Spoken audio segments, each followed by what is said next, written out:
আরে কই রে আমার আদরের ভাই বোনেরা, এই সাগরের কথা মনে পড়ে না?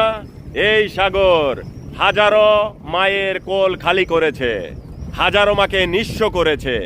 এই সাগর হাজারো মায়ের কোলে হাসি ফুটিয়ে দিয়েছে। এই সাগরের কথা কোনোদিন ভোলা চলবে না, কারণ আমরা যারা লিবিয়া টু ইটালি এসেছি এই সাগরের কথা কোনোদিন ভুলতে পারবো না। এই সমস্ত বড় বড় জাহাজ আমাদের চোখের সামনে দিয়ে চলে যেত, ভুল রাস্তা দেখিয়ে দিত। আমরা এই সাগরকে ভুলতে পারবো না। যারা এই সাগরের কথা ভুলে যাবে লিবিয়া টু ইটালি আইসা, আমি মনে করি তারা মানুষই না। আমার কথা হলো, আমি মনির আজ থেকে বহুত বছর আগে লিবিয়াতে ছিলাম।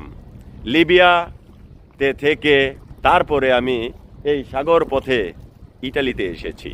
আমি প্রাউড ফিল করি, গর্ব করে বলতে পারি যে অনেক মানুষ বলে যে আমি ডাঙ্কি মাইরা আসি নাই। আর আমি বলি, যারা ডাঙ্কি মাইরা এসে তারা বীর সৈনিক, তারা মৃত্যুর ঝুঁকি হাতে নিয়ে কাফনের কাপড় মাথায় বেঁধে এই সাগর পাড়ি দিয়েছে। আমার কথা হলো, অনেক মানুষ টিটকারি করে। আদরের ভাই বোনেরা, বাংলাদেশের ভাই বোনেরা, আপনারা দেখেন আজকে আমাদের ইটালিতে আসতে গিয়ে কত কত শয়ে শয়ে ফ্যামিলি নিঃস্ব হয় নাই?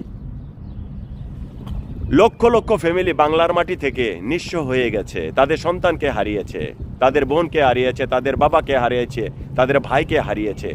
এই সাগর সবাইকে অ্যাকসেপ্ট করে না। যতই দেখি, এটা হলো জীবন ঝুঁকি নিয়ে আসতে হয়। যেমন আমি সত্য বলতে কোনো দ্বিধাবোধ করি না, মিথ্যা আমি মনির বলি না। এখন আমাকে হাজার মানুষ খারাপ বলুক, ভালো বলুক, এটা উপরে আল্লাহ জানে, কিন্তু আমি মনির মিথ্যা বলি না। মিথ্যা আমার মুখ দিয়ে বের হয় না। সে কারণে আমি চাই ভালোভাবে ভিডিও করতে এবং কি ব্লগ করতে।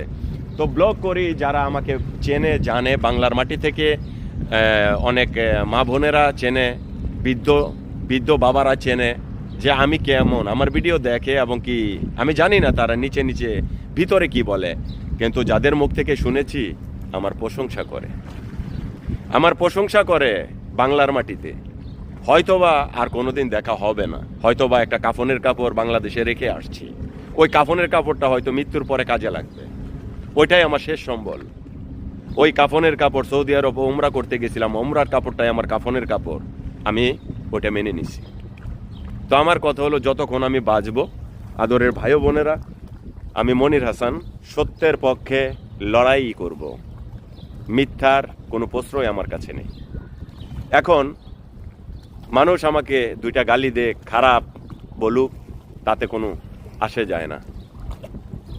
ইটালিয়ান ভাষায় বলে নিয়েন্তে ফ্রেগা।